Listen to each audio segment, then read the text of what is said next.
ଆରେ କୋଉ ଭଲ ପାଇବା ଉପରେ ବିଶ୍ୱାସ କରିବା ପାଇଁ କହୁଛୁ ତୁ? ଏଇ 2 ଦିନରେ ଆସିଥିବା ଗୋଟେ ଝିଅ ଉପରେ?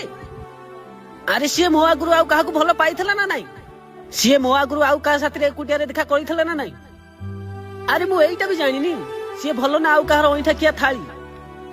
ଆରେ ଯୋଉଠି 5 ବର୍ଷର ଭଲ ପାଇବା ବି ଛାଡିକି ଯାଉଛି, ଯୋଉଠି ଭଲ ପାଇବାରେ କଣ୍ଡିସନ ରହୁଛି, ଆରେ ମତେ ଭଲ ପାଇ ସୁନ୍ଦର ଚେହେରା ପାଇଁ, ପଇସା ପାଇଁ ଯିଏ ଆଉ କାହା ପାଖରେ ଶୋଇପାରୁଛି, ଆଉ ତୁ କହୁଛୁ ଗୋଟେ 2 ଦିନରେ ଆସିଥିବା ଝିଅ ଉପରେ ବିଶ୍ୱାସ କରିବା ପାଇଁ? ମୁଁ ଜାଣିନି ଏବେ ଆସିଥିବା ଝିଅ ଭଲ କି ଖରାପ।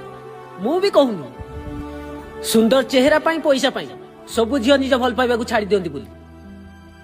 ଆଜି ବି କିଛି ଏମିତି ଝିଅ ଅଛନ୍ତି ଯିଏ ସତୀ ସୀତା ସାବିତ୍ରୀ ପରି ନିଜ ଭଲ ପାଇବାକୁ ନିଭେଇବାର ଓକାତ ରଖନ୍ତି।